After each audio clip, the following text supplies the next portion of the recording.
Dia Santoso dalam live sharing menulis. Berkatu, selamat malam teman-teman. Jumpa lagi dengan saya. Untuk malam ini, mohon maaf teman-teman ya, kita mundur 1 jam dari jadwal setengah 10. Karena walaupun akhir pekan justru kegiatan saya tadi cukup banyak, sehingga ya baru siap untuk live sekitar jam 10 lewat ya, sehingga ya baru mulai jam setengah 11 ini. Ya mudah-mudahan teman-teman masih berkenan untuk menyaksikan live kita ini. Ya apalagi besok kebanyakan sudah akhir pekan ya, sudah mulai libur, jadi mungkin malam ini agak bisa tidur larut malam, tidak perlu harus tidur awal, istirahat awal, sehingga teman-teman mungkin masih bisa menyaksikan live ini setidaknya sampai mungkin setengah ya, kalau syukur kalau bisa sampai selesai ya teman-teman ya. Tapi kalau teman-teman yang hanya ingin mungkin karena ada kegiatan lain ataupun ingin cepat beristirahat karena besok mungkin mau ada kegiatan akhir pekan yang cukup padat, teman-teman apabila ada yang ingin tanyakan mengenai dunia tulis menulis, teman-teman bisa ya bertanya kepada saya hal-hal yang teman-teman yang kita ingin ketahui apapun mengenai dunia tulis menulis melalui kolom komentar. Nanti ya setelah teman-teman bertanya, saya akan jawab, dan jika setelah terjawab semua, teman-teman bisa menyalakan room apabila teman-teman ada keperluan lain ya, atau besok akan ada kegiatan sehingga beristirahat lebih awal ya. Demikian teman-teman, kalau teman-teman belum ada yang ingin ditanyakan melalui kolom komentar, kita mulai saja materi malamnya teman-teman ya, supaya tidak terlalu malam kita selesai. Target saya mungkin sekitar jam setengah 12 kita sudah selesai ya. Pembahasannya ringan-ringan saja sih, karena kita akan mengenai dunia tulis menulis, tapi yang sifatnya ringan ya. Ini mungkin berbeda dengan, sebetulnya kurang lebih sama dengan kemarin kan kita membahas novel ya, tapi novel bertemakan religi Islami ya. Jadi ya itu ya, seperti saya bahas kemarin, kita harus benar, walaupun novel adalah bentuk imajinasi dari penulis, akan tetapi tetap ada aturan-aturan baku yang harus diperhatikan oleh penulisnya ya, karena terkait dengan ajaran-ajaran agama, nilai-nilai agama, nilai-nilai moral yang tidak boleh salah dalam mengaplikasikannya ataupun mengadaptasinya dalam sebuah novel. Nah, kali ini kita beda ya teman-teman, kita justru akan membahas mengenai novel yang memberikan ruang sebebas-bebasnya kepada penulis untuk menggunakan imajinasi dan juga daya khayalnya tanpa ada batasan apapun yang menghalangi. Tidak perlu ada kekhawatiran, oh ini nanti akan salah dalam menerapkan, atau ini akan melanggar norma apabila diterapkan, karena memang di sini novelnya adalah novel yang akan menciptakan dunianya sendiri, dunianya si penulis, sehingga tidak ada yang bisa melarang penulis itu untuk berpikir se-ekstrim apapun mengenai hal yang akan dia tulis, karena yang dia tulis adalah bukan hal yang nyata ya. Beda dengan kemarin, kalau kemarin kan novel religi, walaupun tetap cerita fiksi, akan tetapi ada nilai-nilai ajaran agama, nilai-nilai moral yang harus tetap dipatuhi ya, yang tidak bisa kita sebagai penulis berimajinasi secara bebas, secara radikal, tanpa memperhatikan nilai-nilai tersebut ya. Nah, makanya kali ini kita akan membahas novel genre yang berbeda yang memberikan ruang seluas-luasnya bagi penulis untuk bisa ini ya, selamat bergabung ke bab 1 ya, ini pendahuluan. Ini mau nulis skripsi apa? Nulis apa kak? Ya, ini ya intermezzo aja ya. Kita lanjutkan lagi. Ya, kita akan membahas mengenai tadi novel ataupun juga karya fiksi yang benar-benar bebas ya, atau benar-benar menggunakan daya khayal dan fantasi dari penulisnya ya. Bahkan si penulisnya bebas untuk membentuk sebuah dunia fantasi sendiri ya. Walaupun ini yang saya maksud bukan Dufan yang di Ancol atau teman-temannya, ini beda ya. Kalau Dufan yang di Ancol kan tetap dunia nyata, walaupun mungkin banyak menghadirkan suatu inilah ya, imajinasi yang tidak terbayangkan di kehidupan sehari-hari gitu ya, karena di sana banyak wahana permainan yang tidak akan kita temui dalam kehidupan sehari-hari. Nah, kalau ini benar-benar dunia fantasi yang benar-benar dunia yang berbeda dengan yang kita miliki saat ini ya, yang kita jalani saat ini gitu. Nah, makanya mungkin teman-teman sebagian sudah paham ya, bahwa kita akan bahas aspek-aspek dari sebuah novel yang menggunakan daya imajinasi tinggi, menggunakan dunia fantasi sendiri, yaitu jelas ya dari namanya saja kita sudah tahu bahwa kita akan membahas mengenai novel tentang bergenre novel fantasi ya teman-teman ya. Kan beberapa waktu yang lalu dalam live yang sebelumnya kita sudah membahas ya beberapa genre novel ya. Jadi novel itu secara umum ada 4 ya teman-temannya. Novel secara garis besar,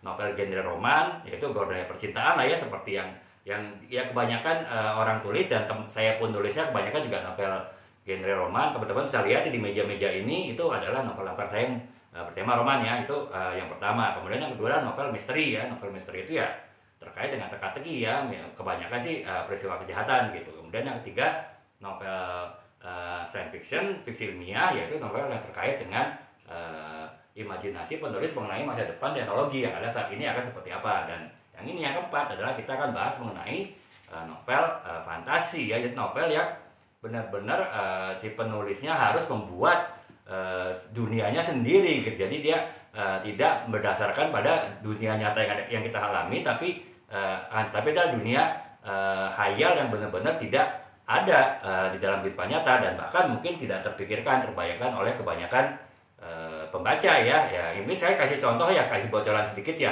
Nanti saya akan bahas mengenai dua novel terkenal di sebuah novel bergenre fantasi. Itu teman-teman mungkin pasti udah pernah baca bukunya, novelnya, dan pasti udah pernah nonton filmnya ya. Yang pertama adalah Lord of the Ring, dan yang kedua adalah Harry Potter ya. Itu adalah contoh novel fantasi yang ya teman-teman udah paham ya, itu benar-benar si penulisnya J.K. Rowling ataupun juga penulisnya Lord of the Ring itu dia benar-benar berimajinasi membentuk dunianya sendiri ya. Nanti dunia fantasi seperti apa yang dibentuk oleh penulis ini akan saya bahas kedua novel tersebut secara khusus ya. Tapi sebelum kita membahas secara khusus dua novel tadi dalam kaitannya untuk memberikan contoh penerapan sebuah penulisan novel bergenre fantasi ya, kita akan membahas mengenai secara umum aspek-aspek apa yang ada di dalam sebuah novel fantasi ya. Jadi karena waktunya sudah cukup malam, kita langsung mulai aja teman-teman ya. Teman-teman kalau ada yang ditanyakan bisa langsung ditanyakan ya. Jadi nggak perlu sungkan, saya nanti akan langsung jawab, kemudian saya lanjutkan lagi penjelasan. Pertanyaan teman-teman bisa langsung terkait dengan yang kita bahas sekarang, ataupun juga hal lain yang tidak terkait, akan tetapi masih terkait dengan dunia tulis-menulis ya teman-teman ya. Selamat bergabung Kak Wimas ya. Kita sekarang baru saja mulai membahas mengenai aspek dari sebuah novel ataupun juga tulisan fiksi yang bergenre fantasi ya. Sebagian teman-teman mungkin sudah tahu karena saya pernah membahas ini di beberapa live yang lalu. Tapi juga mungkin teman-teman ada yang belum tahu ya, baru tahu ya. Makanya saya akan mulai membahasnya sebuah novel ataupun karya fiksi yang bergenre fantasi ini dalam membahas aspek-aspek yang ada di dalam sebuah novel fantasi ya teman-teman. Jadi kali ini kita lebih fokus kepada eksplorasi dunia fantasi dalam sebuah novel fantasi ya. Lagi-lagi saya nggak berbicara mengenai wahana yang diancol ya teman-teman, tapi dunia fantasi dalam artian adalah sebuah dunia imajiner, dunia imajinatif yang diciptakan, dibentuk oleh penulis dari sebuah novel fantasi ya. Nanti seperti apa dunia fantasi ini nanti saya akan jelaskan secara perlahan. Nah yang sekarang aspek yang pertama dari sebuah novel fantasi yang membedakan dengan novel-novel yang lain, genre yang lain itu adalah dari sisi karakter ya, dari sisi penokohan ya. Kalau penokohan kan pasti semua novel, semua karya fiksi itu pasti ada tokoh ya, pasti ada tokoh utama, pasti ada tokoh pendukung, pasti ada tokoh pelengkap ya, tokoh figuran lah ya. Nah itu pasti ada. Tapi kalau untuk novel fiksi ini, kalau kita bicara novel genre roman ya, tokoh-tokohnya pasti antara seorang pria dan wanita yang saling mencintai. Kalau kita bicara novel misteri, pasti itu kita berbicara tokoh utamanya adalah detektif ya, yang berusaha memecahkan suatu masalah kejahatan. Ya, kalau kita bicara novel science fiction ya, itu ya tokoh utamanya adalah para penjelajah ya, para penjelajah teknologi ataupun para penjelajah ruang dan waktu yang melakukan suatu eksplorasi teknologi. Nah, kalau kita di novel fiksi ini ya, yang kita bahas adalah tokoh-tokoh yang bersifat fantasi, tokoh-tokoh yang tidak ada dalam dunia nyata ya. Kalau tadi sedikit contoh bocoran nanti, yaitu misalnya kalau kita Harry Potter ya, Harry Potter ya itu secara umum kan bukan tokoh yang nyata ya teman-teman ya. Bukan secara umum kita tidak akan menemui tokoh seperti Harry Potter, atau bahkan mungkin tokoh-tokoh lain di dalam novel Harry Potter, atau apalagi di sebuah novel Lord of the Ring ya, tokoh makhluk-makhluk seperti elf dan lain-lain itu tentu tidak ada dalam dunia nyata kita gitu. Nah itulah kenapa karakter dari sebuah novel fantasi itu sifatnya unik karena dia sifatnya benar-benar fantasi, sifatnya benar-benar imajiner, sesuatu yang tidak ada di dunia nyata ya, dan umumnya memiliki kemampuan dan kekuatan yang luar biasa gitu. Jadi ya lagi-lagi ini adalah berbeda dengan kehidupan nyata kita sehari-hari ya. Kemampuan tinggi seorang manusia pasti tidak bisa disebut luar biasa karena ya paling hanya sekitar mungkin 2 kali 3 kali lipat dari kemampuan manusia pada umumnya. Tapi kalau kita bicara tokoh ataupun juga karakter dari sebuah novel fantasi itu ya bisa puluhan kali, ratusan kali dari manusia biasanya, yaitu pekarakterannya. Jadi seperti teman-teman ya, aspek yang dari pertama dari sebuah novel fantasi adalah karakter yang udah pasti itu memiliki kekuatan yang luar biasa yang berbeda dengan manusia pada umumnya di dunia nyata. Itu yang pertama, yang pekarakteran. Kemudian yang kedua adalah aspek lain yang terkait dengan novel fantasi. Selamat bergabung ke Eik4 ya. Kita sekarang sedang membahas mengenai eksplorasi dunia fantasi pada sebuah novel fantasi, genre fantasi. Nah, yang kedua aspek yang terkait dengan novel ini adalah mitologi dan juga makhluk fantasi. Jadi sebuah novel fantasi itu pasti idenya digali oleh penulisnya dari sebuah mitologi ya. Mitologi itu ya kurang lebih ya cerita inilah ya, cerita-cerita mistis, cerita-cerita rakyat yang terkait dengan dunia mistis, dunia hayal, bukan hayal ya, dunia yang bersifat fantasi, yang bersifat imajiner, yang secara umum tidak ada di dunia kita gitu. Jadi pasti dia menggunakan mitologi, dan mitologi itu pasti nanti terkait dengan makhluk-makhluk yang sifatnya fantasi ya. Kita tidak berbicara novel roman yang itu hanya kita pasti ceritanya hanya manusia, atau bahkan novel science fiction pun kebanyakan ceritanya tentu adalah manusia ya, walaupun mungkin kalau seperti Star Trek ataupun juga seperti kita lihat film Star Wars kan memang ada makhluk-makhluk lain juga, tapi secara umum tidak sekompleks makhluk fantasi dari sebuah novel fantasi ya.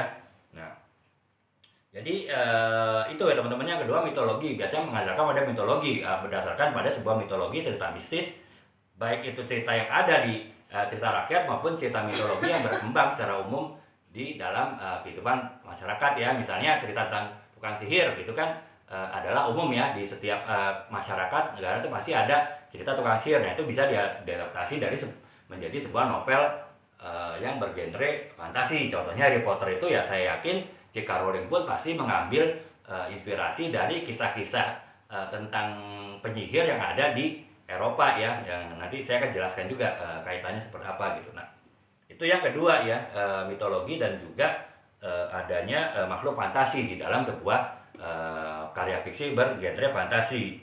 Kemudian yang ketiga adalah aspek budaya dan sosial. Nah, di sini karena si penulis menciptakan bentuk sebuah dunianya sendiri ya, kita contohnya Lord of the Ring lah ya. Lord of the Ring kan itu benar-benar dia dunianya sendiri kan, mempunyai planet sendiri, istilahnya mempunyai lingkungan sendiri, bahkan mempunyai bahasa sendiri ya. Jadi ya dia pasti membentuk tatanan budaya dan sosial untuk dunia imajinarnya tadi ya, dunia fantasinya ya si penulisnya. Demikian pula si J.K. Rowling kan di Hogwarts itu ataupun sebuah sekolah penyihir kan, itu benar-benar bukan dunia nyata ya, itu benar-benar si J.K. Rowling membuat aturan-aturan di dalam sebuah sekolah penyihir itu seperti apa. Bahkan di dunia penyihir pun si J.K. Rowling membuat aturannya ya, ada departemen penyihir internasional kalau nggak salah ya, juga ada departemen lain terkait dengan para penyihir. Itu kan ya berarti kan ada tatanan budaya sosial, bahkan hukum dan politik di dalam sebuah dunia fantasi yang diciptakan oleh penulis dari novel fantasi tadi ya. Jadi itu teman-temannya. Yang ketiga adalah aspek budaya sosial yang tentu diciptakan oleh penulisan sendiri yang berbeda dengan kehidupan budaya sosial di dunia nyata gitu. Nah, tentu ya tadi ya, saya sudah bicara budaya sosial dan juga bicara mengenai aturan dan hukum. Itu adalah berbeda dengan aturan hukum kita sehari di manusia gitu. Dan yang kemudian adalah biasanya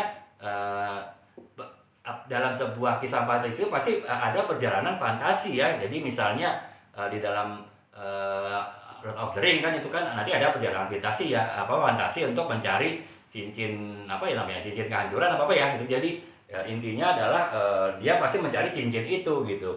Nah, untuk mencegah kehancuran dunia. Nah, itu kan berarti kan ada ceritanya kita dari Lord of the Rings 1 sampai sekian saya udah nggak hafal udah berapa Lord of the Rings sequelnya itu ya pasti bercerita mengenai perjalanan gitu kan. Nah kemudian misalnya ini apa namanya si Harry Potter ya, Harry Potter kan pasti bercerita mengenai Selamat Babu Kak Cemilan Sehat ya, kita sedang membahas mengenai karya fiksi fantasi ya.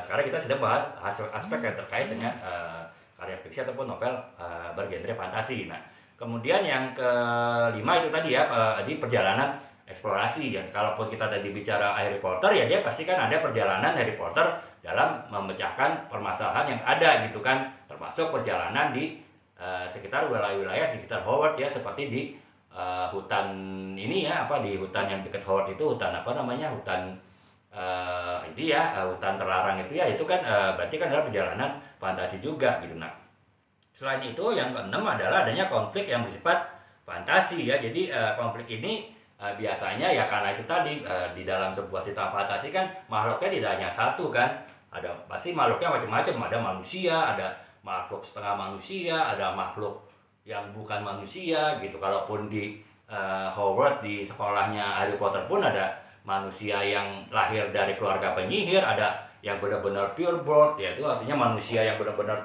asli dari keturunan penyihir ya. Kalau kita mungkin di dunia nyata darah biru lah ya, kita bilang ya darah birunya penyihir lah. Nah itu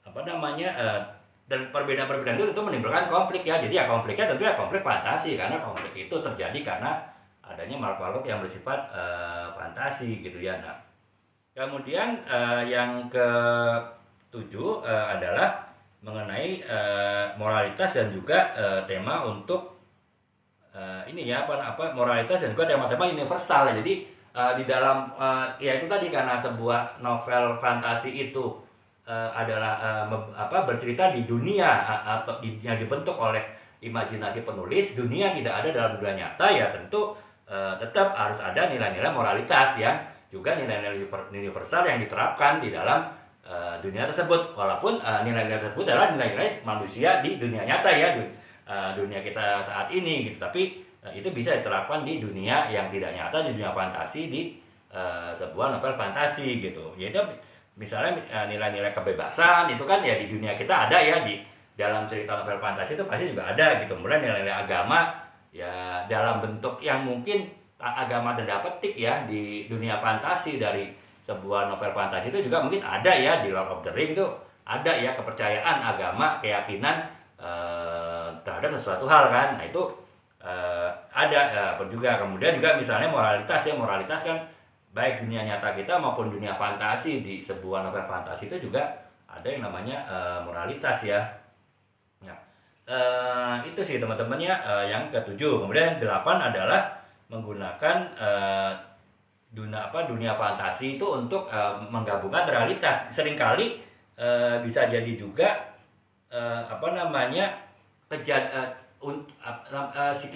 si orang penulis itu menulis sebuah novel fantasi adalah untuk menyamarkan bahwa dia sebetulnya akan membahas mengenai dunia nyata ya, akan tetapi ya karena mungkin satu dan lain hal dia menyamarkannya dalam sebuah novel fantasi, misalnya di dalam sebuah negara ataupun tataran hukum yang sangat katakanlah otoriter ya, sangat mengekang kebebasan berbicara. Nah bisa jadi untuk membahas mengenai ketidakadilan sosial politik yang terjadi di negara atau wilayah tersebut, seorang penulis fantasi dia tidak akan menulis cerita dunia nyata ya, karena itu pasti akan cepat diidentifikasi sebagai suatu bentuk perlawanan misalnya terhadap penguasa ya. Nah, tentu dia akan menyamarkannya dalam sebuah novel fantasi sehingga tidak bisa dipersepsikan bahwa yang dia tulis itu adalah dunia nyata ya, adalah suatu bentuk perlawanan terhadap tirani misalnya, atau terhadap penguasa yang otoriter, yang zalim ya, karena ya dia hanya bercerita mengenai dunia fantasi, walaupun sebetulnya dia merangkum cerita-cerita dunia nyata tersebut di dalam sebuah cerita fantasi, sehingga dia istilahnya ya tanda petik tidak ada kesalahan yang bisa membuat dia harus ditangkap lah ya, karena dia tidak berbicara mengenai situasi negara tersebut, akan tapi situasi negara fantasi yang mengadaptasi situasi di negara yang realitas yang nyata tersebut gitu. Jadi itu ya teman-temannya menggunakan Dufan untuk merangkum realitas itu juga adalah aspek-aspek dari sebuah novel fantasi ya. Nah, jadi itu teman-teman. Jadi saya rangkum lagi teman-temannya. Secara umum, memang cara menulis novel fantasi itu metode penulisannya sama dengan novel yang lain. Kemudian juga cara menggali idenya, walaupun sumber informasinya beda, bisa jadi dengan cara yang lain. Risetnya pun bisa jadi sama, ya tetap harus ada riset ya ketika melakukan riset. Jadi secara umum cara menulisnya sama, hanya memang ada aspek-aspek yang berbeda, walaupun metode penulisannya sama, walaupun alur penulisannya sama, walaupun komponen dari sebuah novel fantasi itu sama dengan novel yang lain.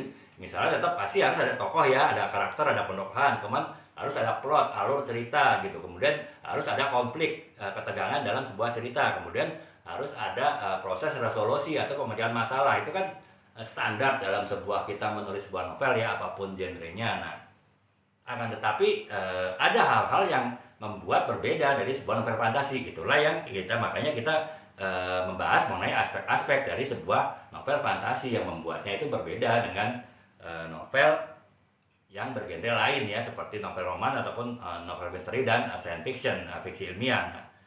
Saya ulangi lagi, jadi aspek-aspek yang membedakan sebuah novel fantasi dengan novel yang lainnya, pertama adalah dari sisi karakternya ya. Kalau karakter dari novel fantasi pasti adalah tokoh-tokoh yang memiliki kekuatan yang super, yang luar biasa. Bisa jadi dia tokohnya manusia seperti kita ya, tapi punya kekuatan lebih, kekuatan luar biasa dibanding dengan kita. Atau bisa tuh malah tokoh-tokoh fantasi, tokoh-tokoh yang tidak ada di dunia nyata ya.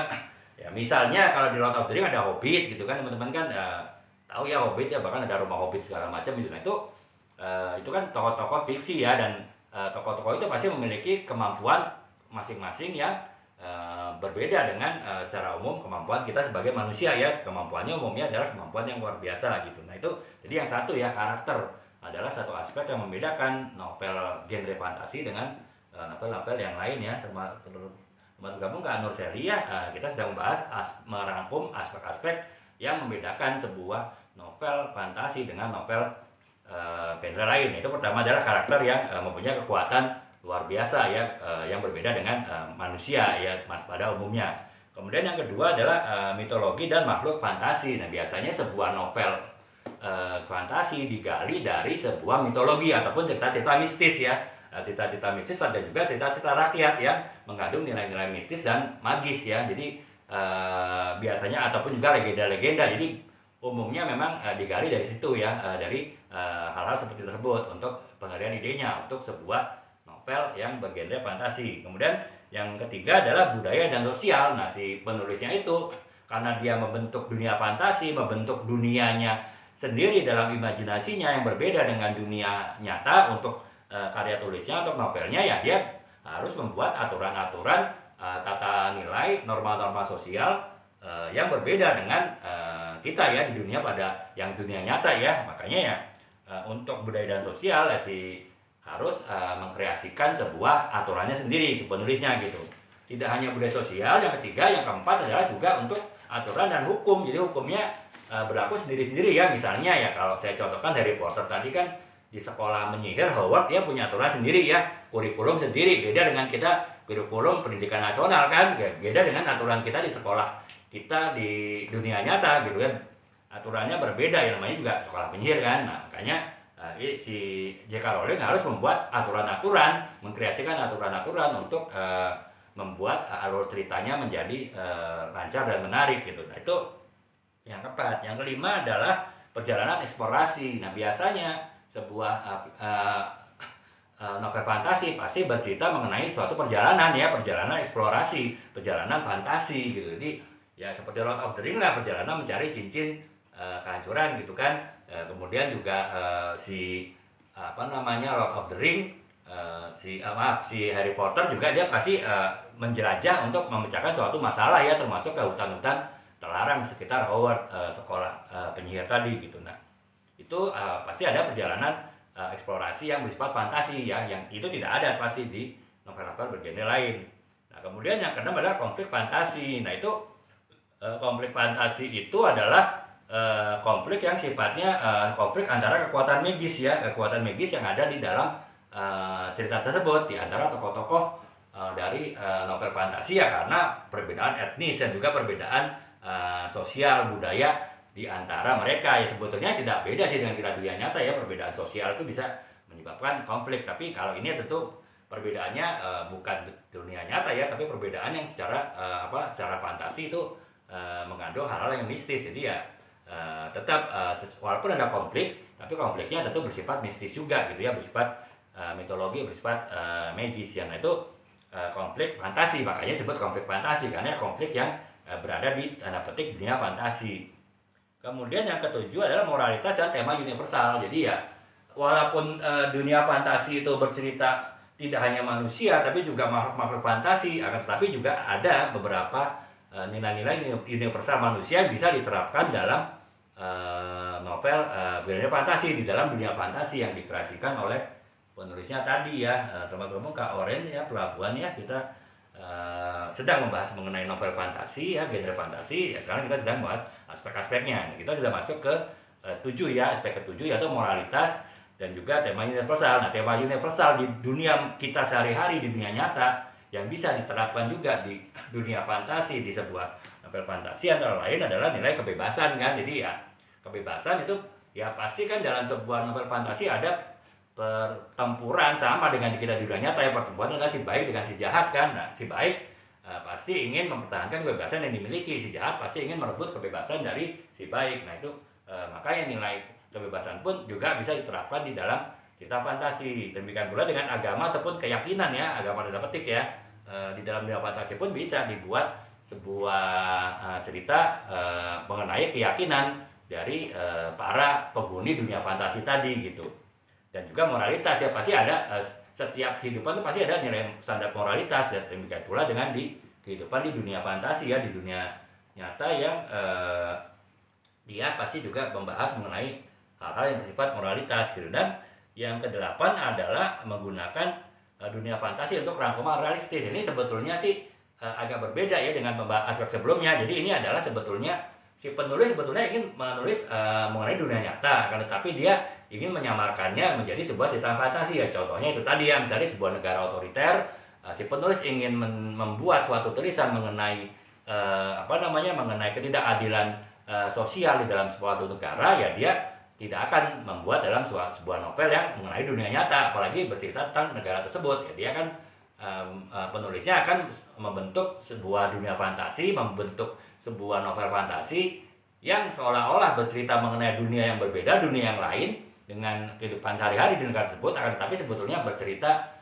mengenai di keadaan situasi kesenjangan sosial ataupun juga mungkin adanya penindasan politik misalnya di negara tersebut. Jadi itu ya teman-teman ya, ada 8 aspek dari sebuah novel fantasi yang membuat dia berbeda dengan novel bergenre lainnya seperti genre roman, genre misteri ataupun juga genre fiksi ilmiah gitu teman-teman ya. Sudah hampir setengah jam sih kita, ternyata lama juga ya bahas aspek dari sebuah novel fantasi. Nah, mungkin teman-teman yang mengikuti dari awal masih agak sudah menangkap tapi kurang bisa menangkap ya sebetulnya penjelasan saya tadi 8 aspek tadi itu bagaimana sih menerapkannya dalam sebuah novel fantasi gitu ya. Teman-teman mungkin masih bertanya gitu, makanya saya mengambil inisiatif nih untuk membahas aspek-aspek tadi dengan mengambil contoh dua buah novel fantasi yang saya yakin teman-teman pasti pernah baca novelnya atau setidaknya pernah nonton film-filmnya ya. Nah, yang akan saya angkat dari dua novel tersebut untuk memberikan contoh penerapan untuk 8 aspek tadi itu adalah novel pertama, novel dari Tolkien ya, yang berjudul teman-teman pasti sudah tahu, The Lord of the Ring ya. Kemudian yang kedua adalah novel dari J.K. Rowling yang teman-teman sudah pasti tahu ya, itu Harry Potter. Jadi saya akan tunjukkan ke-8 aspek tersebut bagaimana diterapkan untuk kedua buah novel tersebut. Kenapa saya buat 2 novel sebagai contoh ya, karena biar teman-teman bisa lihat perbandingannya ya antara satu novel fantasi dengan novel fantasi yang lain. Bisa jadi satu aspek yang sama tapi pendekatannya yang dipergunakan itu beda gitu. Nah, jadi yang pertama kita balik lagi membahas mengenai pembuatan dunia fantasi ya. Pembuatan dunia fantasi itu artinya itu tadi mengkreasikan sebuah dunia untuk tempat wadah untuk menulis novel tersebut yang berbeda dengan dunia kita sehari-hari. Itu semua dunia itu benar-benar semuanya diciptakan, ada petik ya, dibentuk oleh penulisnya untuk kepentingan penulisannya, dunia yang benar-benar berbeda, dunia yang benar-benar mengandalkan imajinasi dan juga mengandalkan daya khayal yang tinggi dari penulisnya ya. Nah, kalau untuk pembuatan dunia fantasi, kalau The Lord of the Ring, si Tolkien, yaitu ya penulis dari Lord of the Ring, dia menciptakan Dufan dalam dunia fantasi, artinya menciptakan dunia, dia menciptakan buminya sendiri, bukan menciptakan sih tanda petik lah ya. Artinya dia membentuk dalam imajinasinya dunianya sendiri, buminya sendiri, yang dia sebut sebagai Arda ya. Jadi kalau kita tinggal di bumi, nah dalam novel Lord of the Ring itu ya dia tinggal di sebuah tempat, sebuah planet atau apapun yang disebut dengan Arda ya. Nah, Arda itu sama dengan bumi kita, terdiri dari benua-benua, kemudian ada kerajaan-kerajaan, dan juga ada ras-ras penghuni dari setiap benua itu yang berbeda-beda ya, sama dengan kita sekarang di dunia nyatanya kan. Dunia nyata kan semuanya sama ya, semuanya Homo sapiens ya, artinya semuanya itu manusia gitu kan. Kalau di dunianya Lord of the Ring ya teman-teman tahu lah ya, di situ ada banyak makhluk-makhluk yang berbeda gitu. Nah, nanti saya akan jelaskan sih makhluk itu apa aja ya di pembahasan aspek berikutnya gitu. Nah, jadi ya itu tadi sebuah planet bernama wilayah bernama Arda itulah cerita Lord of the Ring itu berlaku ya. Jadi itulah dunia fantasi, dunia khayal, imajiner yang dibentuk oleh Tolkien dalam novelnya itu menjadi suatu lahan ataupun wilayah untuk jalan cerita dari novel Lord of the Ring ya. Di situ macam-macam, ada pegunungan juga gitu, ada pegunungan mistik, kemudian ada hutan juga, hutan Fagore, kemudian juga ada Mordior, hutan Fordior ya. Kemudian ada yang namanya Middle Earth, pegunungan Middle Earth yang menjadi mungkin sering dipakai sebagai latar belakang satu setting dari film Lord of the Ring ataupun juga novel Lord of the Ring. Jadi itu sih teman-temannya, intinya adalah si Tolkien, penulis dari Lord of the Ring itu membentuk dia fantasi yang bernama Ardan. Nah, kalau si Harry Potter memang dia tidak membentuk dunianya sendiri ya. Tetap mereka tinggal di bumi ya, Harry Potter dan teman-teman penyihirnya, tapi dia tinggal di sebuah wilayah sekolah penyihir Hogwarts yang itu wilayah yang tidak bersentuhan dengan dunia manusia sehari-hari ya. Nah, tetap itu adalah dunia fantasi yang dibentuk oleh si J.K. Rowling gitu. Dan di sana kan juga macam-macam ya, tidak hanya adanya Hogwarts aja, tapi juga ada misalnya hutan hutan terlarang ya, Forbidden Forest, kemudian juga ada Dragon Alley ya, ada lembah gitu, lembah naga. Nah, itu semua ya adalah sebuah dunia fantasi yang oleh J.K. Rowling dibentuk sebagai wadah ataupun sebagai tempat untuk dia menulis alur cerita ya. Jadi itu yang pertama teman-temannya, cara menerapkan sebuah pembentukan dunia fantasi oleh penulis novel ataupun juga karya fiksi fantasi diterapkan ya seperti tadi ya contohnya ya teman-teman ya, baik untuk Lord of the Ring maupun juga untuk Harry Potter. Nah, itu yang pertama, baru dari sisi pembuatan dunia fantasinya, aspek pertama. Nah, aspek kedua adalah karakter dari fantasinya ya. Karakter ini ya maksudnya ya tokoh-tokohnya. Kalau kita kembali lagi ke The Lord of the Ring, Tolkien dia memperkenalkan berbagai macam ras ya, berbagai macam ya ras lah ya, jenis makhluk yang tinggal di benua ataupun dunia Ardan tadi gitu. Itu misalnya ada yang nama manusia ya, itu tetap manusia tetap hadir ya, karena ini kan novel yang ditulis oleh manusia ya, pasti manusia ada di situ. Akan tetapi selain manusia juga ada yang namanya elf, ada yang namanya dwarf, ada yang namanya hobbit, ada yang namanya folk ya. Jadi ya itu semua ya teman-teman mungkin kalau pernah lihat filmnya lupa ingat, tapi hafal ya kurang lebih seperti apa. Mungkin Hobbit lah yang paling hafal ya, karena Hobbit yang paling viral ya, di tanda petik paling viral di Lord of the Ring ya. Tapi ya artinya itu makhluk-makhluk, karakter-karakter yang diciptakan, yang dibentuk oleh si Tolkien tadi di dalam novelnya Lord of the Ring. Sama dengan si J.K. Rowling, dia pun juga membentuk berbagai macam karakter di situ, walaupun karakternya secara umum adalah manusia ya. Jadi misalnya dan karakter hidup penyihir manusia itu memang mempunyai kemampuan penyihir yang berbeda-beda ya. Nah, itu misalnya tadi Harry Potter kan dia Patroris ya, kemampuan ininya gitu. Teman-teman mungkin ingat lah ya kemampuan sihirnya. Kemudian temennya yang wanita Hermione itu dia secara pengetahuan ilmu sihirnya yang paling baik lah di antara mereka gitu. Dan misalnya ada tokoh jahatnya Voldemort ya, itu adalah penyihir yang jahat. Jadi si karakter-karakter itu dibentuk bermacam-macam ya. Itu hanya contoh kecil sih dari Harry Potter ya, teman-teman pasti hafal ya tokoh-tokoh lainnya ya, karakter-karakter lain di dalam sebuah novel Harry Potter. Nah itu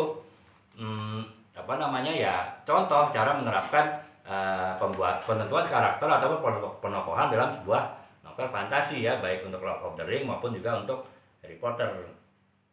Nah, kemudian yang ketiga adalah mitologi dan makhluk fantasi ya, aspek ketiga dari sebuah yang membedakan sebuah novel ataupun karya fiksi bergenre fantasi dengan novel ataupun karya fiksi yang bergenre lain gitu ya.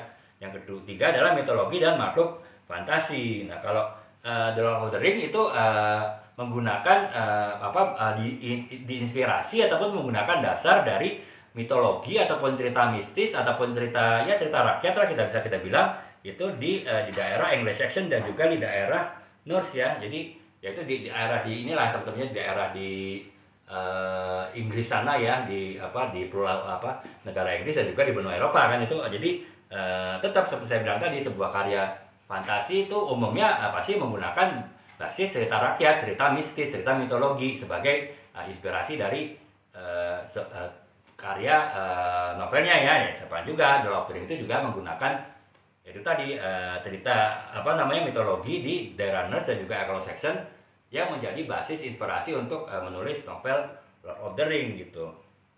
Nah, jadi ya makanya kita kenal ada makhluk-makhluk fantasi seperti Freys dan juga Balgor, itu sebetulnya adalah tokoh ataupun karakter yang diinspirasi dari mitologi yang tadi di daerah Anglo-Saxon dan Norse tadi ya teman-teman ya. Nah, sedangkan untuk Harry Potter dia juga tetap dia menggabungkan mitologi dan cerita rakyat mengenai penyihir ya kan. Cerita penyihir kan kalau teman-teman tahu kebanyakan datang dari Eropa ya. Nah, dari tempatnya si Harry Potter si J.K. Rowling tinggal lah ya. Nanti J.K. Rowling itu dia tentu ketika menggali ide mengenai cerita penyihir Harry Potter dan teman-temannya di sekolah penyihir, dia menggunakan dasar mitologi di Eropa sana, di benua Eropa sana untuk menjadi dasar ataupun inspirasi untuk dia menulis sebuah novel gitu teman-teman ya. Jadi ya itu sih ya kurang lebih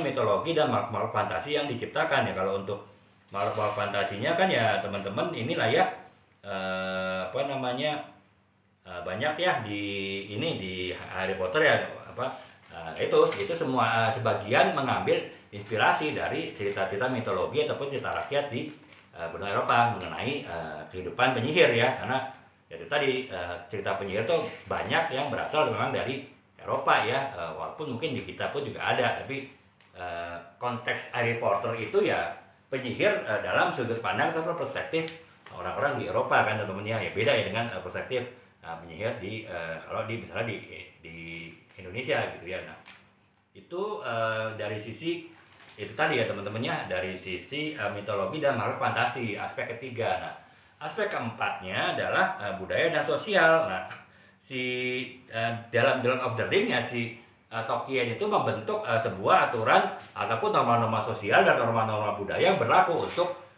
di dalam dunia Ardan tadi gitu ya. Nah, itu makanya misalnya ada bahasa yang khusus ya, bahasa khusus untuk penghuni di dunia Ardan tadi ya. Nah, itu bahasanya bahasa Elvish ya kalau teman ingat ya. Jadi bahasa Elvish itu bahasa tatanan bahasa yang dipergunakan oleh semua makhluk yang ada di dunia Ardan, di mana ya cerita Lord of the Rings itu berjalan gitu ya. Nah, itu kalau yang Lord of the Rings. Kemudian kalau Harry Potter ya dia ini sih maksudnya ya dia menggunakan ya eksplorasi aturan budaya sosial untuk penyihir ya, yang idenya lagi-lagi ya itu tadi diambil dari cerita mitologi yang ada di Eropa ya. Itulah makanya misalnya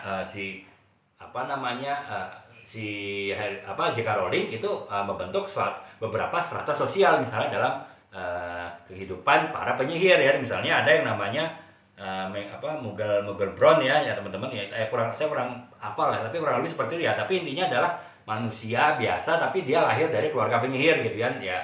Si Harry Potter kan masuk dalam kategori itu ya. Jadi dia ya dia dalam keluarga biasa tapi dia lahir tapi dia ada generasi di atasnya orang tuanya yang penyihir sehingga dia akhirnya punya bakat penyihir juga gitu. Tapi juga ada yang namanya pure blood ya, itu adalah benar-benar penyihir yang lahir murni dari darah penyihir ya. Mungkin bapak ibunya penyihir sehingga ya anak yang lahir itu berdarah murni penyihir ya. Kalau kita di dunia nyata ya mungkin kita sebut darah biru lah ya, darah biru orang-orang ningrat, orang-orang elit yang memang mereka terjaga gitu ya.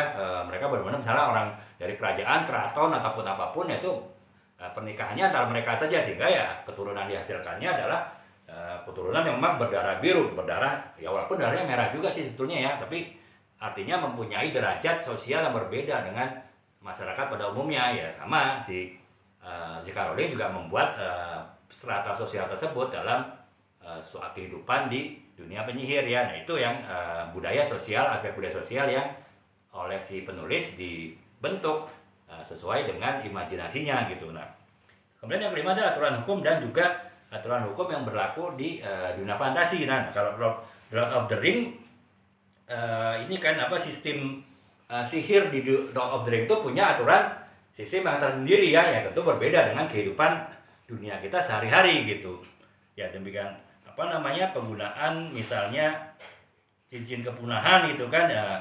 Jadi ada yang namanya cincin kepunahan yang itu yang berusaha direbut oleh tokoh utama dari Lord of the Ring ya, karena untuk mencegah kehancuran dunia Ardan tadi gitu. Nah itu ya baik itu sistem sihirnya, kemudian ada cincin kepunahan dan juga hal-hal lain terkait dengan aturan hukum dan aturan ketentuan yang berlaku di negara di dunia Ardan tadi, yaitu itu memang sesuatu yang diciptakan ataupun dibentuk oleh Tolkien ya sebagai penulisnya untuk mengatur kehidupan tanda petik masyarakat di dunia Ardan yang dibentuk melalui imajinasi dari si Tolkien tadi gitu. Nah kalau yang Harry Potter ya tentu juga ada aturan hukum penyihir ya, seperti saya sebut tadi.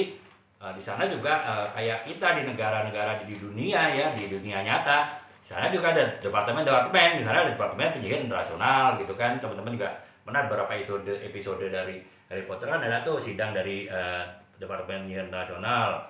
Kemudian juga ada departemen penyihir departemen penyihir pengendali kutukan misalnya kan, yaitu ya apapun lah, yaitu terserah si J.K. Rowling sih dia mau membentuk aturan hukum apapun, aturan ketentuan hukum apapun, departemen apapun, ya itu ya suka-suka imajinasi si J.K. Rowling membuat tulisannya. Tapi artinya ya aspek pengaturan hukum dan aturan ketentuan yang berlaku di dunia fantasi tadi yaitu adalah salah satu aspek yang membedakan sebuah novel fantasi dengan novel-novel yang lain ya, kurang lebih seperti itu sih. Nah itu yang ini ya teman-teman ya, yang ke-6 ya, yang kelima ya, mengenai aturan dan juga hukum yang berlaku di dunia fantasi.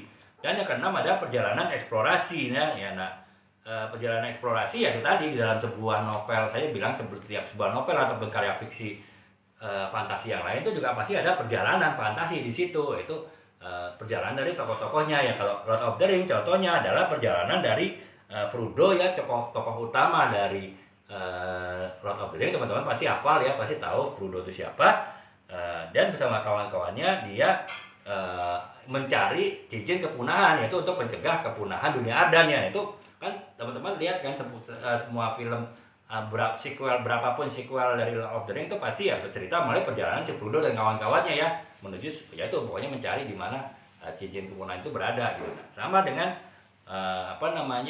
Harry Potter ya, di Harry Potter pun juga ada perjalanan, walaupun perjalanannya tidak seperti Lord of the Ring ya, perjalanan yang jauh ya, tetap perjalanannya adalah perjalanan petualangan di wilayah sekitar Hogwarts ya, karena mereka kan di sekolah penyihir tidak boleh jauh-jauh dari Hogwarts, dari sekolah penyihir ya, kecuali pas liburan gitu bisa balik ke rumahnya. Nah makanya perjalanannya biasanya perjalanan memecahkan masalah di sekitar Hogwarts ya, termasuk di hutan terlarang Forbidden Forbidden Forest tadi ya, itu ataupun juga yaitu tadi dapat di tempat-tempat lain yang di sekitar Hogwarts gitu. Jadi Itu ya kurang lebih teman-temannya terlambat bergabung ke Dani Oyan ya. Kita sekarang sedang membahas mengenai novel bergenre fantasi, dan sekarang kita setelah tadi membahas aspek-aspek dari novel fantasi, sekarang kita menerapkan aspek-aspek tersebut dalam dua contoh novel fantasi yang terkenal ya, Lord of the Ring dan juga Harry Potter, supaya teman-teman bisa dapat gambaran tuh aspek-aspek yang membedakan sebuah novel fantasi dengan novel lainnya itu tadi,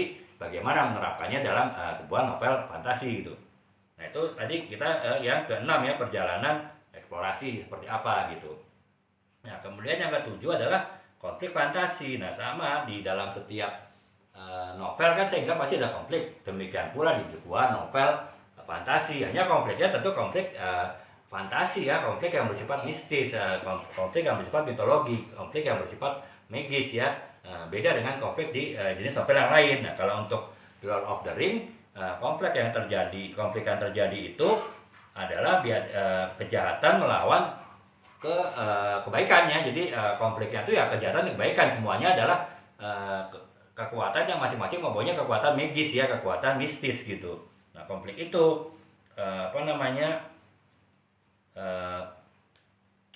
kejahatan melawan kebaikan itulah yang menjadi inti dari sebuah novel Lord of the Ring kan, novel fantasi Lord of the Ring, dan itulah konflik fantasi terjadi. Nah kalau misalnya di Harry Potter ya sudah pasti ya, konfliknya adalah antara ya semua penghuni Hogwarts lah ya, yang dimotori oleh para petinggi di Hogwarts itu dengan Lord Voldemort ya, yang digambarkan dalam novel tersebut, dalam film Lord of the Ring juga sebagai tokoh jahat ya, tokoh sentral yang jahat gitu. Nah itu jadi pasti ada sebuah konflik fantasi dalam sebuah novel fantasi gitu ya. Nah kemudian yang ke-8 yang terakhir adalah moralitas dan juga tema universal ya. Jadi ya tadi tema-tema universal yang umum di dalam kehidupan kita sehari-hari sebagai manusia ya, dalam kehidupan nyata kita itu bisa juga diterapkan di dalam sebuah novel yang bersifat fantasi ya. Jadi misalnya yang pertama adalah misalnya untuk The Lord of the Ring gitu. The Lord of the Ring kan di situ ada tema-tema persahabatan, keberanian, dan juga pengorbanan, dan juga daya tarik kekuasaan di mana kekuasaan itu ya di mana-mana ya, di dunia kita nyata sehari-hari pun kekuasaan itu adalah sesuatu yang memabukkan ya, tanda petik ya, orang pada berebut kekuasaan ya, apalagi kita nih memasukkan politik nih, banyak orang yang saling berebut kekuasaan. Nah di dunia fantasi Lord of the Ring yang bernama Ardan itu juga ada orang-orang yang mabuk berebut kekuasaan gitu. Nah itu jadi nilai-nilai tadi itu ya, persahabatan, keberanian, pengorbanan, termasuk juga daya tarik kekuasaan, itu ya nilai-nilai universal dalam kehidupan kita sehari-hari yang diterapkan di dalam novel Lord of the Ring oleh si Tolkien tadi ya sebagai penulisnya. Nah kalau untuk Harry Potter ya nilai-nilai yang biasa dipergunakan dalam karya Harry Potter ya adalah nilai cinta, kemudian persahabatan, dan juga kebaikan melawan kejahatan gitu. Jadi ya itu nilai-nilai universal yang biasa dipakai gitu ya. Jadi itu teman-teman ya, saya ulangi lagi nih 8 aspek dari sebuah novel yang membedakan novel fantasi dengan novel genre yang lain ya, novel genre roman, genre misteri, ataupun juga genre fiksi ilmiah. Yang pertama adalah pembuatan dunia fantasi ya, dunia yang dibentuk dikreasikan oleh penulisnya. Kemudian yang kedua adalah karakter fantasi, jadi karakter tokoh-tokohnya adalah tokoh-tokoh yang bersifat fantasi gitu.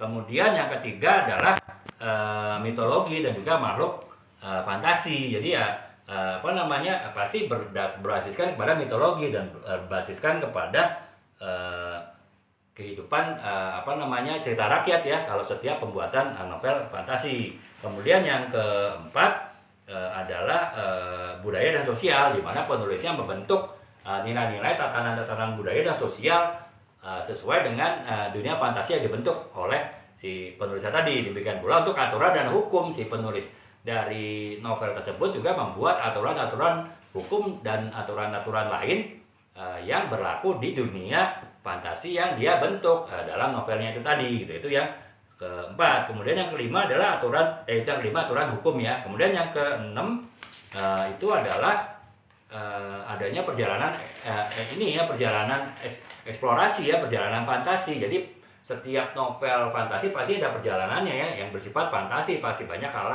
mistis, magis yang terjadi di situ. Kemudian yang ketujuh adalah konflik fantasi ya, lagi-lagi dalam setiap novel pasti ada konflik, hanya bedanya di konflik novel bergenre fantasi ya, konfliknya berkaitan dengan sifat-sifatnya bersifat fantasi ya, berkaitan dengan mitologi, berkaitan dengan magic, berkaitan dengan hal-hal yang bersifat mistis ya, pertempuran si baik dengan si jahat ya pasti melibatkan hal-hal yang bersifat hal-hal tersebut tadi gitu.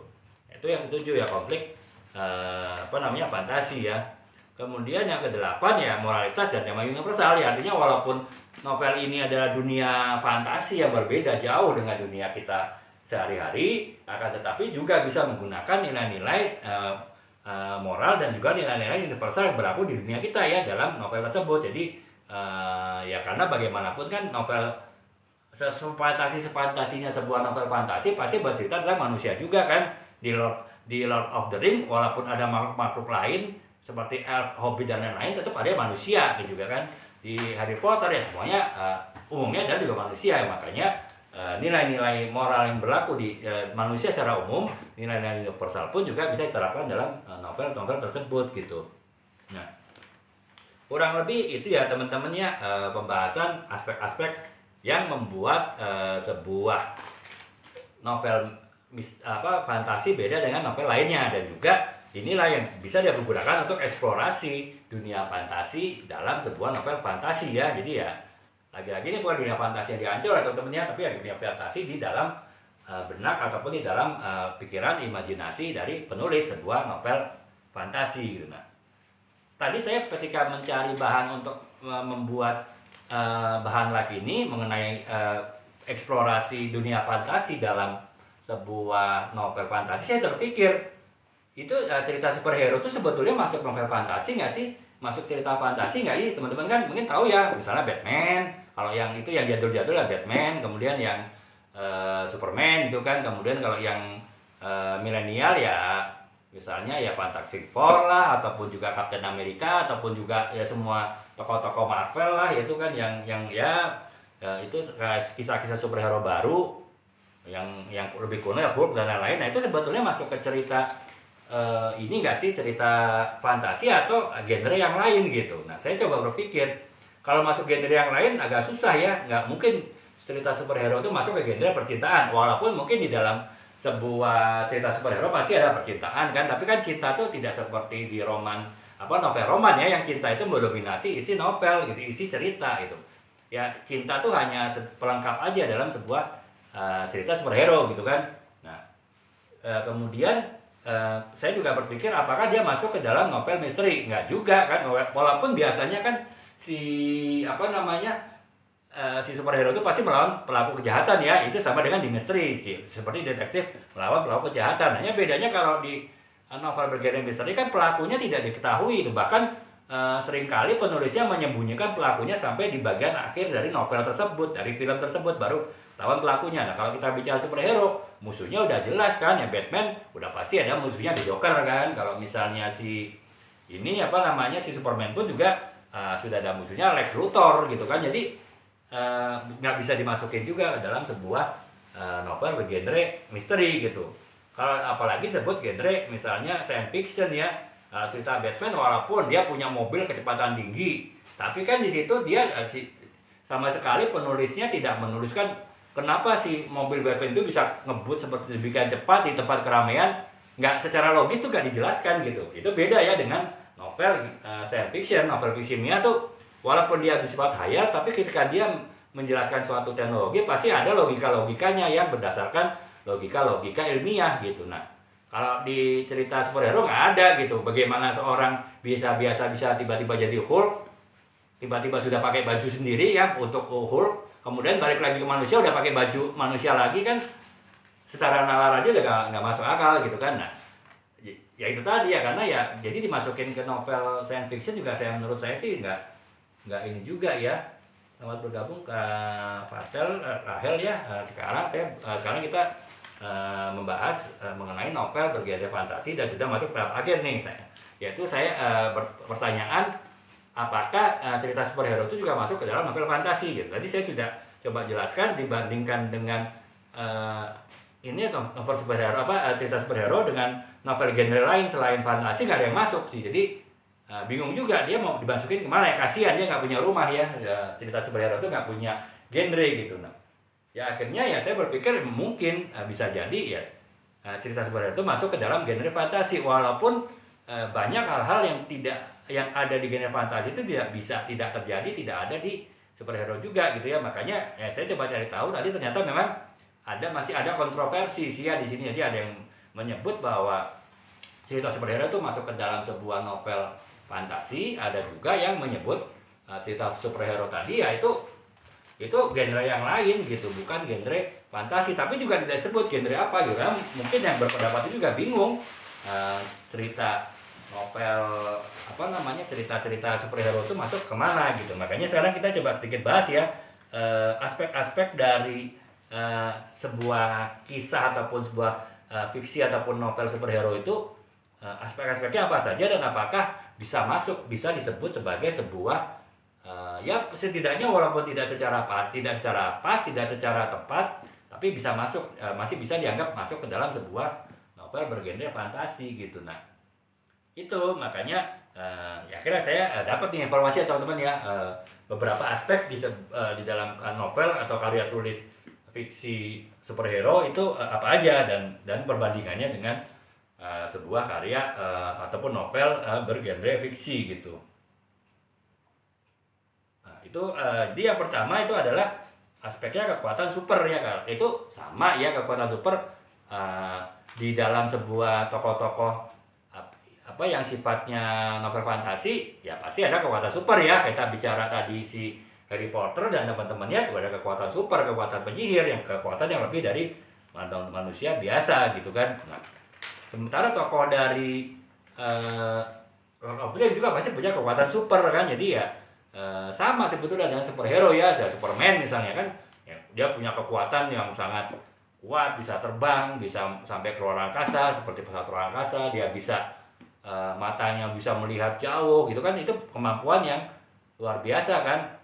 Nah, itu jadi sama sebetulnya dengan tokoh-tokoh dari novel fiksi. Batman pun walaupun kemampuannya tidak sesuper Superman, tapi ya tetap digambarkan punya kekuatan lebih juga ya, walaupun lebih didukung oleh teknologi ya, teknologi yang masih nggak masuk akal sih ya. Jadi misalnya ya mobil yang bisa ngebut di jalan segitu rame itu bagaimana kan nggak dijelaskan, itu nggak masuk akal. Tapi ya setidaknya walaupun didukung oleh teknologi ya si Batman itu ya tetap punya kekuatan super ya, walaupun kekuatan supernya lebih pada teknologi. Nah, karena itu yang berpendapat bahwa untuk cerita Batman itu masuk ke dalam sebuah Batman atau Superman itu masuk sebuah karya fiksi fantasi masuk akal juga, yaitu karena satu aspek kekuatan super dari superhero itu sama dengan kekuatan super dari tokoh ataupun karakter dari novel genre fantasi ya. Itu yang pertama. Kemudian yang kedua adalah dunia alternatif. Jadi saya bilang ya, dunia alternatif kalau di di sebuah novel fantasi itu pasti ada ya. Jadi Lord of the Rings itu ada namanya dunia Ardan gitu kan. Kalau di Harry Potter itu ada Hogwarts ya, sekolah dunia Hogwarts lah ya, bilangnya sekolah penyihir gitu. Nah, kalau misalnya kita melihat kepada superhero, misalnya yang klasik deh, Batman. Ya, Batman kan ada Gotham City kan, itu kan itu dunia alternatif ya yang ada untuk kita Batman. Ataupun juga kalau Superman ya itu Metropolis kan, itu sebuah wilayah yang juga adalah wilayah hayal ya, wilayah imajinasi, walaupun tidak sehayal dunia adanya Lord of the Ring, ataupun juga tidak sehayal Hogwarts-nya dari Harry Potter gitu. Nah berdasarkan hal tersebut makanya bisa disebut juga sebuah cerita superhero itu masuk ke dalam sebuah novel yang ini ya yang masuk ke genre fiksi ya, karena itu tadi ada dunia alternatif, ada dunia fantasinya juga gitu loh untuk sebuah novel yang sifatnya adalah superhero, walaupun tidak sefantasi, tidak semistis, tidak seimajinasi dunia fantasi novel yang benar-benar bergenre fantasi gitu. Kemudian yang ketiga adalah musuh superhero. Musuh superhero itu biasanya orang-orang yang sangat jahat ya, sama dengan di sebuah novel fantasi ya. Kita misalnya musuhnya dari kelompok penyihir di Hogwarts ya, itu kan Voldemort ya, itu kan tokoh yang memang sangat jahat gitu kan. Demikian pula musuhnya dari Lord of the Ring itu juga tokoh-tokoh yang sangat jahat. Yang sama di dalam superhero juga ada tokoh lawannya ya, tokoh-tokoh yang sangat jahat. Misalnya kalau Batman ada di Joker, kemudian kalau si Superman ada Lex Luthor. Nah, karena sama-sama memiliki tokoh yang jahat sebagai musuhnya, ya ada kesamaan antara sebuah cerita superhero dengan cerita novel fantasi, ya makanya bisa jadi dianggap superhero itu juga lebih dekat kepada genre fantasi daripada genre yang lain. Nah, itu dari sisi ini ya, lawannya ya adalah tokoh super jahat. Kemudian juga ada kostum dan identitas rahasia. Udah pasti ya, kalau Batman kan orang tidak tahu siapa Batman karena pakai ini gitu, pakai masker kan, pakai masker Batman gitu kan. Robinnya juga pakai ini ya, tutup mata ya gitu, pokoknya pakai penutup inilah ya, pakai kostum gitu. Superman juga pakai kostum, walaupun mukanya yang aneh sih, mukanya tidak ditutup, tapi kok orang tidak bisa bedain Clark Kent dengan si ini ya, dengan Superman ya, padahal mukanya sama-sama nggak ditutup, nggak seperti Batman gitu ya, nggak usah dipikir lah ya, itu cuma cerita fiksi gitu. Nah, jadi itu sih karena sama kostum dan identitas rahasia itu kan sebetulnya adalah simbol-simbol ya, simbol-simbol ataupun juga untuk menutupi identitas sesuatu yang simbol-simbol yang juga ada di dalam sebuah umumnya di sebuah novel fantasi gitu ya. Jadi jadi kostum dan identifikasi rahasia ini adalah untuk menciptakan misteri dan juga transformasi ya. Jadi artinya itu tadi si seorang Clark Kent tiba-tiba menjadi punya kekuatan super ketika dia menggunakan kostum Superman. Nah, si tokoh Batman saya lupa siapa namanya itu tiba-tiba menjadi hebat super karena memakai kostum Batman. Nah, itu kan sebetulnya adalah misteri dan juga proses transformasi ya, sesuatu hal yang juga terjadi di dunia fantasi. Nah, makanya bisa dianggap juga bahwa sebuah cerita superhero itu dekat dengan novel bergenre fantasi. Nah, kemudian juga ya penggunaan simbol-simbol ya, itu simbol-simbol dan juga mitologi itu kan juga ada ya di dalam, kalau di dalam ini pasti ya novel genre fantasi pasti ada simbol-simbol mitologi. Nah, kalau di Superman misalnya kan juga ada kan, dia punya dunia punya planet Krypton segala macam yang ya mitologinya, walaupun mitologinya bukan mitologi yang dari cerita rakyat ya, tapi mitologi yang hayalannya penulis gitu, tapi tetap tanda petik berdasarkan pada mitologi juga gitu, sehingga ya bisa dianggap bahwa ya cerita ini ya cerita superhero ya cerita fiksi, novel fantasi juga gitu. Kemudian pengaturan moral dan etika ya sama sih ya, karena ya di dalam sebuah tadi kan moral dan etika atau yang di dunia sesuatu universal yang di dunia kita sehari itu bisa diterapkan juga dalam sebuah dunia hayal, dunia imajinasi dari novel fantasi. Nah, sama di dunianya si Superman, dunianya si Batman juga tetap ada nilai-nilai moral, ada nilai-nilai universal yang dipakai gitu. Nah, berdasarkan hal tersebutlah jadi saya ringkas nih 6 aspek dari sebuah cerita superhero, yaitu dari kekuatan super tokohnya, kemudian juga ada dunia alternatif dari cerita superhero, kemudian juga ada tokoh musuh yang sangat jahat, kemudian juga ada kostum dan identitas rahasia yang dipergunakan, yang itu adalah merupakan suatu misteri dan juga proses transformasi yang juga ada di dalam sebuah novel fantasi. Kemudian juga penggunaan simbol-simbol dan mitologi yang juga ada, walaupun mungkin konteksnya beda ya. Kalau simbol-simbol dari novel fantasi itu mungkin berdasarkan pada cerita rakyat, mitologi ya. Kalau simbol-simbol dari superhero ya itu mitologi yang dikreasikan, dibentuk sendiri oleh penulisnya ya. Seperti kalau Superman ada misalnya dia ada planet Krypton gitu, tempat asal dari Superman yang telah meledak misalnya kan. Nah, itu tetap ada mitologinya, ada petik ya. Nah, kemudian yang keenam adalah pengaturan moral dan etika, di mana penggunakan aturan-aturan moral dan etika yang bersifat universal, sama dengan di sebuah novel fantasi ya, di novel ataupun karya superhero pun juga ada gitu. Jadi ya berdasarkan tersebut saya kecenderungannya sih bisa mengatakan walaupun mungkin itu adalah jenis yang lain, superhero itu masuk ke dalam sebuah novel yang genrenya fantasi ya, tapi ya itu tetap ada perbedaan dengan novel yang pure, yang benar-benar novel fantasi. Jadi saya bilang ya mungkin dia adalah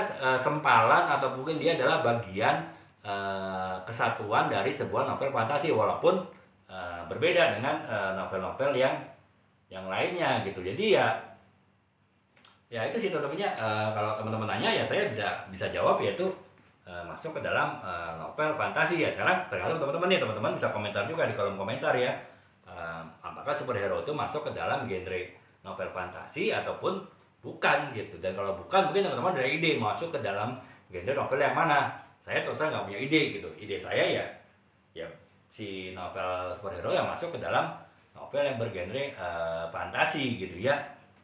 Jadi ya kurang lebih itu sih teman-teman, pembahasan kita 1 jam lebih sedikit ya mengenai eksplorasi dunia fantasi dalam sebuah novel bergenre fantasi ya. Jadi penjelasannya singkat aja sih. Tadi yang pertama aspek-aspek di dalam novel bergenre fantasi yang membedakannya dengan novel bergenre lain. Kemudian juga contoh penerapannya di dalam 2 novel genre fantasi yang terkenal ya, Lord of the Ring dan juga ini apa namanya,